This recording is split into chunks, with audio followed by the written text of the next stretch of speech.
खबर उत्तर प्रदेश में आप सभी का स्वागत है। मैं हूं आपके साथ यशी शुक्ला। यूपी विधानसभा के बजट सत्र का हुआ आगाज।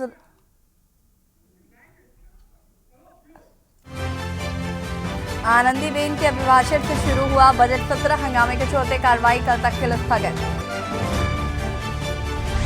बजट सत्र के पहले दिन यूपी विधानसभा हुई राम में रामनामी पचका पहने दिखे बीजेपी विधायक। सदन में लगे जय श्री राम के नारे। सीएम योगी ने दी सबको बधाई।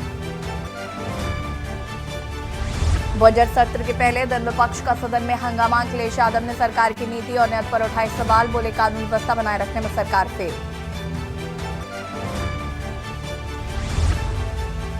लखनऊ के मलिहाबाद में ताबड़तोड़ फायरिंग। जमीन के पैमाइशी विवाद में 3 लोगों की सरेआम हत्या। लेखपाल के सामने हुई हत्या की वारदात। व्याजी तहखाने पूजा मामले में हाईकोर्ट से मुस्लिम पक्ष को झटका। 6 फरवरी को होगी अगली सुनवाई। पर्सनल लॉ बोर्ड ने कोर्ट के फैसले पर जताया ऐतराज। बरेली के पंचम होटल में वेज नाश्ते में निकली हड्डी। आलू के पराठे में हड्डी निकलने का छात्र ने बनाया वीडियो। युवक ने कोतवाली पुलिस से की शिकायत। आप देख रहे हैं के न्यूज, खबरों का सारथी।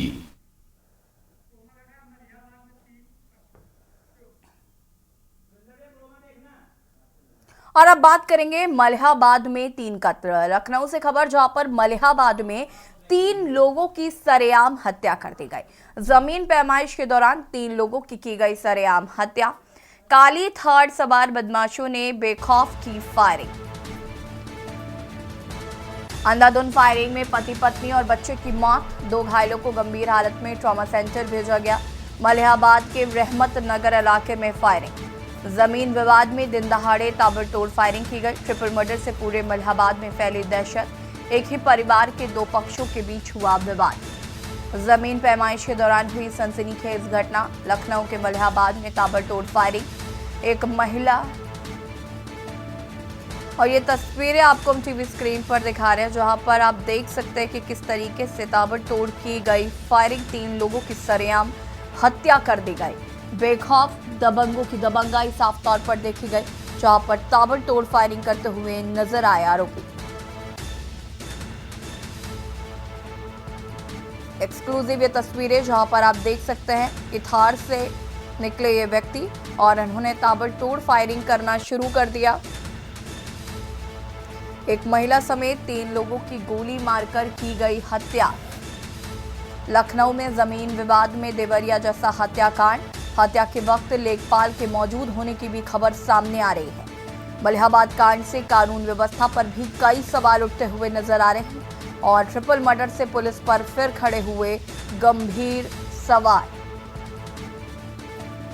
और ये तस्वीरें आप देख सकते हैं, दिन दहाड़े किस तरीके से हत्या की साजिश रची गई और किस तरीके से गोली मारकर हत्या कर दी गई।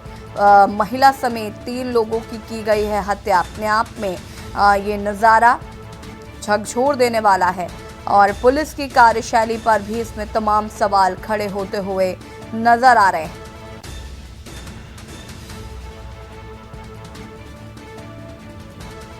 और ये तस्वीरें भी टीवी स्क्रीन पर आप देख सकते हैं, एक्सक्लूसिव तस्वीरें।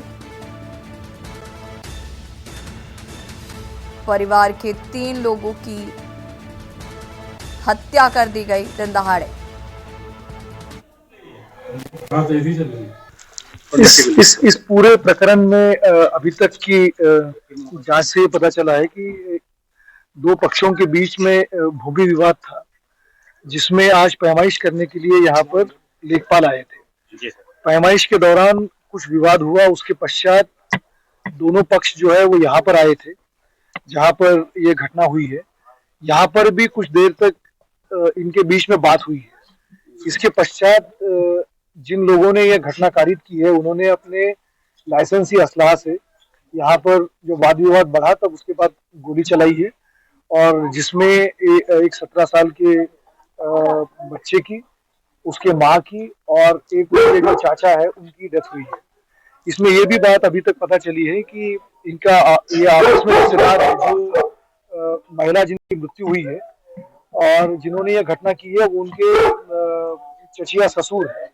तो ये इनकी क्लोज रिलेशनशिप है और किसी तरीके से ये वाद विवाद का स्वरूप देकर ये घटना हुई है।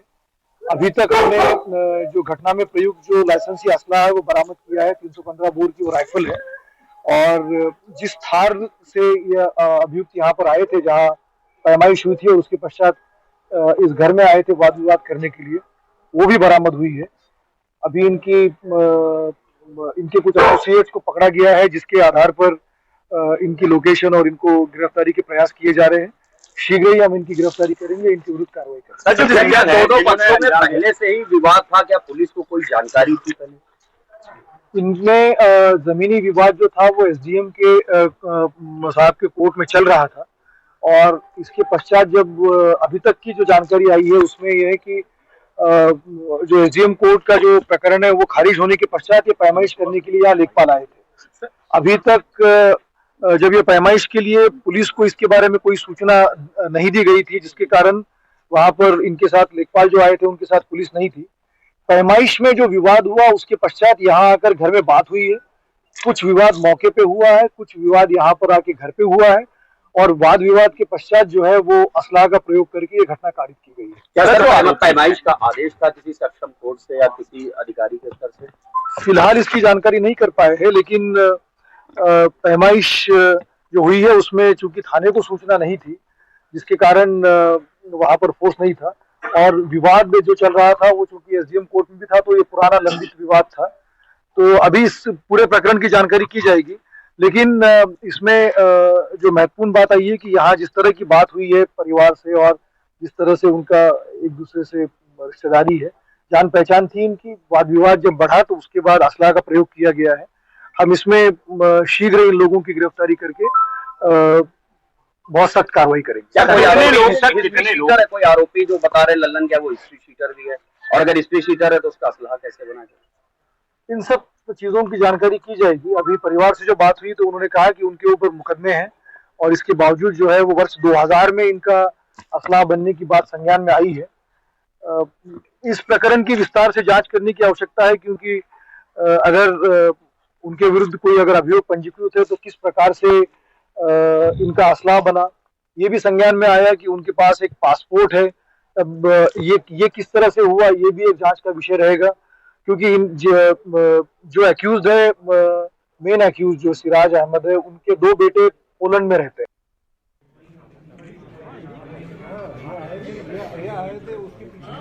तो फिलहाल कहीं ना कहीं पुलिस की कार्यशैली पर सवाल उठते हुए नजर आ रहे हैं, और इसी खबर पर ज्यादा जानकारी के लिए संवाददाता शिवा शर्मा हमारे साथ जुड़ चुके हैं। शिवा, क्या कुछ जानकारी है, क्या कुछ अपडेट है अभी तक इस पूरे मामले को लेकर?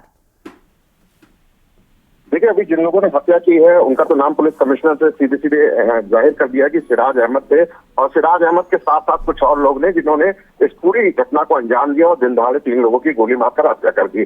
फिलहाल पुलिस कमिश्नर का कहना है कि इन सभी मामलों को देखते हुए पुलिस की कई टीमें उनकी खोजबीन के लिए लगाई गई है। उन्होंने जिस असलहे से फायरिंग की है, जहां गोली चलाई है, कुछ असलहे उनको मिले हैं और वो सभी लाइसेंसी है, और लोगों को तलाशने का जो काम है वो पुलिस की अलग अलग टीमें कर रही है। लेकिन सबसे बड़ी बात है कि अगर जमीन की पैमाइश हो रही थी जहां से विवाद शुरू हुआ, प्रशासनिक अमले का सीधे सीधे आदेश है कि अगर जमीन की पैमाइश होगी तो विवाद का कारण जरूर 2 पक्षों के बीच खड़ा होता है। ऐसे में पुलिस की सहायता लेनी चाहिए। लेकिन पुलिस कमिश्नर का कहना है कि जो जमीन की पैमाइश की जा रही थी उस दौरान पुलिस को इस बात की सूचना नहीं दी गई। लेखपाल जो प्रशासनिक अमले का एक अफसर माना जाता है, जो जमीन की पैमाइश कराता है, वो वहां मौजूद था, लेकिन उसने स्थानीय थाने से यानी मलियाबाद थाने से उसने कोई मदद नहीं मांगी थी। ये जरूर गौर है कि अगर पुलिस वहां पर होती तो शायद इस केस को वही शांत कराया जाता और आगे इस चीज की घटना नहीं होती, 3 लोगों की हत्या नहीं होती। तो एक तरफ पुलिस के अधिकारी ने अपने पुलिस महकमे को बचाते बचाते सीधे ये कहा है कि अगर वहां पुलिस होती तो शायद इस पूरे मामले को शांत कराया जा सकता था, लेकिन 3 लोगों की इस पूरी घटना में मौत हो गई। तो कहीं ना कहीं सभी के ऊपर खड़े होते हैं कि आखिरकार अगर ये जमीन पैमाइश हो रही थी तो सभी लोगों को ध्यान देना चाहिए था। अगर ऑर्डर्स थे प्रशासनिक अफसर के तो जरूर इनको फॉलो करना चाहिए था और सभी क्राइटेरिया को अपनाना चाहिए था। फिलहाल जो हत्याकांड हुआ है, जिन 3 लोगों की मौत हुई है, उसमें एक माँ है, उसका बेटा है और उन्हीं के परिवार से जुड़ा एक व्यक्ति है जिन लोगों की मौत हुई है। फिलहाल इस पूरे घटनाक्रम को देखते हुए एक एफआईआर दर्ज करने की बात कही जा रही है पुलिस कमिश्नर की तरफ से, और उन लोगों को तलाशने की कोशिश की जा रही है जो प्रत्यक्ष और अप्रत्यक्ष रूप से उस घटना स्थल पर शामिल थे और जो इस घटना को अंजाम दे रहे थे। बिल्कुल शिवा जी, अगर हम बात करें यहाँ पर तो जिस तरीके की ये घटना है, ये देवबंद से जुड़ी हुई कहीं ना कहीं थोड़ी सी मतलब उसकी जैसी ही एक घटना नजर आती है। ये भी जानकारी मिल रही है कि ये घटना जब घट रही थी तो लेखपाल भी मौके पर मौजूद था। क्या इस पर अभी तक कोई रिएक्शन आया है? देखिए, चूंकि लेखपाल जिला प्रशासन का एक अंग होता है, इसलिए जिला प्रशासन के अफसर का कोई भी प्रतिक्रिया जो है फिलहाल अभी नहीं आई है। सीधे सीधे पुलिस का इन्वॉल्वमेंट इसलिए है क्योंकि 3 लोगों की हत्या हो गई है। ये जरूर उनका कहना है कि इस मामले में रिपोर्ट भेजी जाएगी जिला प्रशासनिक अफसर को, वहां के संबंधित मलियाबाद के एसडीएम को, कि आखिरकार उन्होंने पुलिस की मदद क्यों नहीं मांगी और लेखपाल का इसमें प्रत्यक्ष और अप्रत्यक्ष रूप से किस तरीके का इन्वॉल्वमेंट है। क्योंकि ये आउटर इलाका है, लखनऊ का मलियाबाद इलाका है, ग्रामीण इलाका है, यहाँ काफी जमीनी विवाद है और ऐसे में अगर जमीन विवाद को सुलझाया जा रहा था और इतनी बड़ी घटना हो गई तो क्यों पुलिस की मदद मांगी नहीं गई। इन तमाम चीजों पर जो पुलिस की जांच है वो जरूर रहेगी, लेकिन प्राइमा फेसी यही है कि जिस इलाके में घटना हुई है, 3 लोगों की हत्या हुई है, उस इलाके पे लॉ एंड ऑर्डर की स्थिति जो है उसको कायम रखना, जो परिजन आक्रोशित है उनको शांत कराना और सीधे सीधे उन लोगों को तलाश करना जिन्होंने इस पूरी घटना को अंजाम दिया है। बिल्कुल। अगला सवाल मेरा आपसे यही है कि आखिर क्या मलिहाबाद में कानून का राज स्थापित नहीं है, जहां हम एक और रामराज्य आने की बात कर रहे हैं, जहां एक और हम कह रहे हैं कि रामराज्य आ चुका है, वहीं दूसरी तरफ इस तरीके के हत्याएं हो जाना, ये कहीं ना कहीं कानून व्यवस्था पर सवाल उठाता है। और आज ही राज्यपाल अपने अभिभाषण में भी कह रही थी कि यूपी में कानून व्यवस्था जो है वो बहुत बेहतर हो गई है, अपने आप को एक बहुत नए आयाम में उत्तर प्रदेश ने अपने आप को शामिल कर लिया है। लेकिन ये हत्याएं जिस तरीके से हुई, ये कई सवाल खड़े करती है। देखिए, बिल्कुल लखनऊ पुलिस और हाईटेक पुलिस मानी जाती है, ऐसे में 3 लोगों की दिनदहाड़े हत्या, कहीं ना कहीं पुलिस अफसर इस बात से तो जरूर पाएंगे कि अगर जीरो टॉलरेंस की नीति पर और अपराधियों के खिलाफ कड़ी कार्रवाई करने की बात जब वो करते हैं, जब एक अपराधी के ऊपर सख्त कार्रवाई करने की बात करते हैं, ऐसे में कोई बेखौफ होकर के किसी के घर में जाकर के 3 लोगों की हत्याएं कर दे तो उनका पुलिस के प्रति डर कहाँ गया था उस वक्त। तो फिलहाल पुलिस की जो कार्यशैली है उस पर जरूर सवाल खड़े हुए हैं और इस बात को लेकर के कयास लगाया जा रहा है कि किसी न किसी निचले स्तर के जो अधिकारी है उस पर गाज जरूर गिरेगी कि कैसे इन लोगों के हौसले इतने बुलंद हो गए, क्या इनके ऊपर अगर कोई क्रिमिनल केसेस पहले रहे थे तो उनके ऊपर कोई कार्रवाई की गई या नहीं की गई। हालांकि हम लोगों ने पुलिस अफसरों से इस बात का सवाल किया कि जो लोग इस हत्या में प्रत्यक्ष रूप से शामिल थे क्या उनके ऊपर कोई क्रिमिनल एक्ट है, क्योंकि उस इलाके से ये बातें सुनने में आ रही कि लोग दबंग लोग थे और अक्सर असलहे का प्रदर्शन करते हुए इलाके में चलते थे। तो अगर इनके ऊपर कोई क्रिमिनल हिस्ट्री थी तो लोकल पुलिस ने और संबंधित अधिकारियों ने क्या उन पर कोई कार्रवाई की नहीं की। तो पुलिस अफसर को कहना था ये पूरा जांच का विषय है और इस बात को भी वो जांच में लाएंगे। अगर इसमें किसी भी तरीके की कोई लापरवाही होगी तो उनके विभाग के लोगों पर भी कार्रवाई होगी। लेकिन प्राइमा फेसी उनकी यही है कि उन लोगों को पकड़ा जाए जिन लोगों ने इस पूरी घटना को अंजाम दिया और फिलहाल उस इलाके में कानून व्यवस्था कायम की जाए, शांति कायम की जाए, लोगों का जो आक्रोश है जो अपराधियों के प्रति और जो पुलिस के प्रति उसको अमल में लाया जाए ताकि कोई विवाद और आगे खड़ा ना हो। देखिए शिवा, 3 लोगों की हत्या हो जाना कोई बहुत साधारण घटना नहीं है और जिस तरीके की ये घटना है तो जाहिर सी बात है कि जिन लोगों ने ये फायरिंग की है वो बहुत ही दबंग होंगे। और क्या ऐसी कोई जानकारी अभी तक मिली है कि उनका सफ़ेद पोश नेताओं को उनका संरक्षण प्राप्त था या ऐसा कोई कनेक्शन था जिसकी वजह से उनको किसी का भय नहीं है, कानून का भय नहीं है, या उन्हें ऐसा लगता है कि उनको सज़ा नहीं होगी? देखिए, जरूर ये इन्वेस्टिगेशन का विषय है और जरूर ये कहा जाएगा कि अगर इतनी दबंगाई थी, अगर किसी के इलाके में जाकर के चाहे वो पैमाइश के दौरान विवाद की बात हो या घर में जाकर के घुस के गोली मारने की, तो जरूर किसी न किसी दबंग व्यक्ति से या किसी एक ऊंचे तबके के आदमी से जरूर इनका एक सहयोग रहा होगा। ये लोग उनके एक ये कहा जाएगा कि साथ का वर्चस्व जो है वो रखने के लिए ये सारी बातें होंगी। लेकिन फिलहाल पुलिस अधिकारियों का कहना यह है कि अभी प्राइमरी जो इनकी इन्वेस्टिगेशन का जो विषय है वो सीधे सीधे कातिलों को पकड़ना है। लेकिन जांच में जो भी तथ्य सामने आएंगे या उनसे जुड़े जो भी लोग सामने आएंगे उनके ऊपर वो सख्त कार्रवाई करेंगे और अमूमन इस बात से अंदेशा लगाया जा सकता है कि गैंगस्टर की कार्रवाई इन सभी लोगों के खिलाफ होगी जो लोग प्रत्यक्ष रूप से इस घटना में शामिल है और अप्रत्यक्ष रूप से जो इन लोगों का संरक्षण कर रहे थे उनके ऊपर भी पुलिस अफसरों की कार्रवाई जरूर होगी। बिल्कुल। शिवा शर्मा जी, देखिए एक सवाल ये भी है कि जिन लोगों ने इनकी हत्या की है क्या उससे पहले भी ऐसी कोई घटना सामने आई है कि उनके द्वारा ऐसी कोई घटना करने की कोशिश की गई हो? इसका जवाब मैं आपसे लूंगी, लेकिन उससे पहले रुकेंगे एक छोटे से ब्रेक के लिए जो हाजिर होता है। ब्रेक के बाद एक बार फिर से आप सभी का स्वागत है और बात कर रहे हैं लगातार मलिहाबाद में 3 कत्ल। बड़ी खबर आपको हम ये बता रहे हैं लखनऊ से, जहां पर मलिहाबाद में हुए एक साथ 3 कत्ल। मलिहाबाद के रहमत नगर इलाके में हुई ताबड़तोड़ फायरिंग और ये फुटेज आप देख सकते हैं कि किस तरीके से बेखौफ होकर दबंगों ने ताबड़तोड़ फायरिंग की और 3 लोगों की निर्मम हत्या कर दी। ट्रिपल मर्डर से पूरे मलिहाबाद में दहशत का माहौल है। एक ही परिवार के 2 पक्षों के बीच ये विवाद हुआ था और उसके बाद से जिस तरीके की घटना हुई उसने सभी को दहला कर रख दिया। जमीन पैमाइश को लेकर ये विवाद हुआ था और लखनऊ के मलिहाबाद में ये ताबड़तोड़ फायरिंग करते हुए दबंग तस्वीरों में भी नजर आया।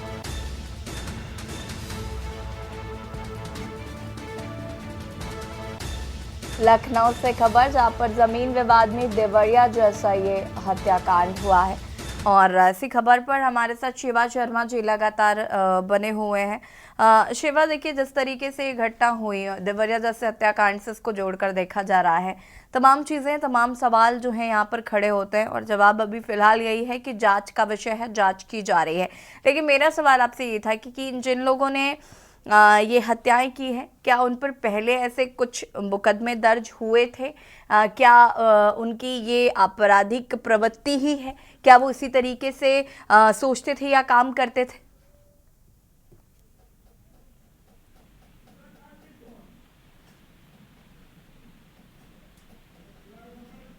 ठीक है, लगता है शिवा तक आवाज नहीं पहुंच पा रही है। बता दें कि 2 घायलों को गंभीर हालत में ट्रॉमा सेंटर में रेफर किया गया।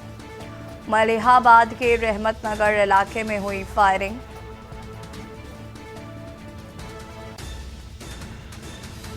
जमीन विवाद में दिन दहाड़े हुई ताबड़तोड़ फायरिंग।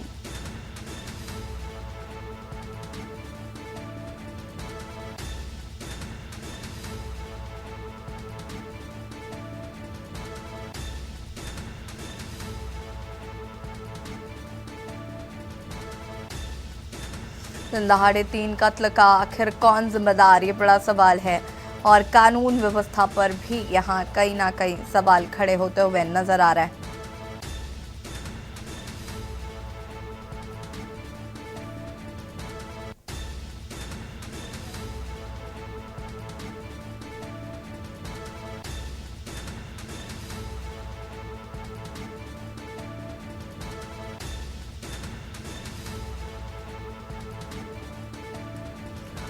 और शिवा हमारे साथ लगातार इस खबर पर बने हुए हैं। शिवा, मेरा सवाल यही था कि आखिर क्या इससे पहले भी उनकी आपराधिक प्रवृत्ति ही रही है? क्या उन्होंने इससे पहले भी इस तरीके की घटना को अंजाम देने की कोशिश की है? क्या जो भी कई ऐसे भी अपराध होते हैं, क्या उनमें संलिप्तता है? देखिए यशी, अभी इस बारे में तो जानकारी जुटी जा रही कि इनके द्वारा इस तरीके की कोई और घटना तय की गई है या नहीं, लेकिन फिलहाल इलाके के लोग कहते हैं कि दबंग किस्म के हैं और ऐसे ही जमीनी विवाद के मामले में इनका अक्सर नाम रहता है। लेकिन ये जो जमीन है जिसके चक्कर में विवाद हुआ था, ये पुश्तैनी जमीन है और इसी को लेकर के इन 2 पक्षों के बीच में जो आपस में रिश्तेदार हैं, ये विवाद रहता था। लेकिन इलाके के लोगों का कहना है कि जिन लोगों की हत्या हुई वो असल में बहुत सज्जन किस्म के व्यक्ति थे और उनके बहुत ये कहा जाएगा कि इलाके में मान सम्मान था। लेकिन जिन लोगों ने इस पूरी घटना को अंजाम दिया है वो दबंग किस्म के व्यक्ति थे। अब इनकी हिस्ट्री खंगालना, इनके अपराध के इतिहास के बारे में खंगालना, ये पुलिस का काम है और पुलिस के अफसर इस बात को कह रहे हैं कि एक टीम ये भी बनाई गई है कि इन लोगों का पता लगाना कि लखनऊ के अलावा इन लोगों का कहाँ क्रिमिनल रिकॉर्ड है और उसी के आधार पर इन लोगों पर सख्त कार्रवाई की जाएगी। लेकिन जिस तरीके से हत्या की गई है, सीसीटीवी में जो नजारा दिख रहा है, ये जरूर तय है कि जो प्रवृत्ति है इनकी दबंगई की, जो इनके घटनाक्रम की, वो इस बात को दर्शाती है कि इनके ऊपर कहीं ना कहीं केसेस इन्वॉल्व जरूर होंगे, लखनऊ में होंगे, लखनऊ से बाहर के होंगे। अगर पुलिस की इन्वेस्टिगेशन आगे बढ़ेगी तो इन लोगों के बारे में कई राज होंगे। लेकिन जिस शख्स ने पूरे हत्याकांड की प्लानिंग की, जो घटनास्थल के बाद उनके घर पे आकर के उनका दरवाजा खटखटा करके दोनों को बाहर बुला करके तीनों की हत्या कर देता है, इन लोगों के साथ साथ आखिरकार बैकअप प्लान में कौन था, अगर इतनी बड़ी घटना उनको करनी थी, जो असलाहे लाए थे वो भारी तादाद में असलाहे लाए थे, तो जरूर इनका माइंड में कब था कि इन लोगों की हत्या करके ही जाना है। ऐसे में जो अप्रत्यक्ष रूप से, यानी कि जो सामने सीसीटीवी में नहीं देख रहे हैं, इसके पीछे कौन कौन लोग मौजूद थे, ये पुलिस के लिए एक बहुत बड़ा प्रश्न चिन्ह होगा कि उन लोगों के ऊपर कार्रवाई करना, उनकी गिरफ्तारी करना। लेकिन सिराज के साथ साथ वो जो लोग थे जिन लोगों ने इस पूरे घटनाक्रम को अंजाम दिया, ये कहीं ना कहीं एक बड़ा चौंका देने वाला है कि राजधानी लखनऊ में इस तरीके की घटना अंजाम दी जाती है और बेखौफ होकर के बदमाश वहां से फरार हो जाते हैं। फिलहाल पुलिस की कई टीमें इन लोगों की छानबीन में जुटी हैं, इन लोगों को तलाशने का प्रयास कर रही है, लेकिन कई घंटे अभी बीत गए हैं, इन लोगों की तलाश फिलहाल अभी पुलिस टीम नहीं कर पाई है। और पुलिस अफसरों का कहना है कि घटनास्थल से जो भी साक्ष्य मिले हैं, जो भी असलाहे मिले हैं, उनके बारे में जानकारी जरूर जुटाई जा रही है। बिल्कुल, जिस तरीके से जानकारी जुटाई जा रही है और आगे किस तरीके से कार्रवाई होती है वो तो फिलहाल देखना होगा। बहुत बहुत शुक्रिया आपका जानकारी देने के लिए।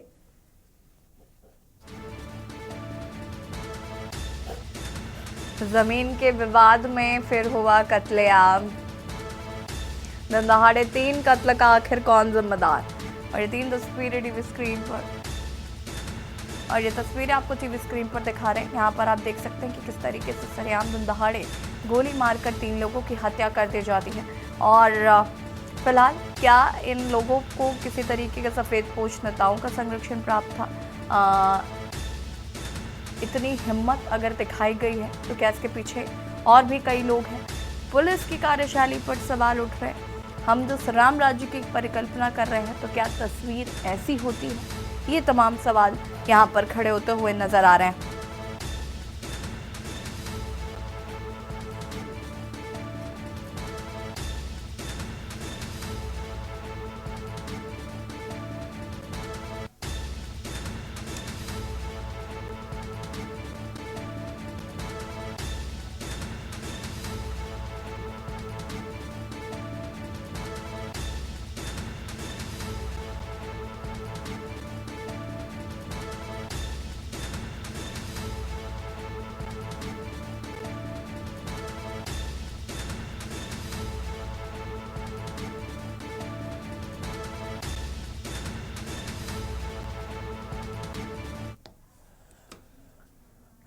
और फिलहाल इसका पेशिश में इतना ही। देखते रहिए के न्यूज़ इंडिया। नमस्कार।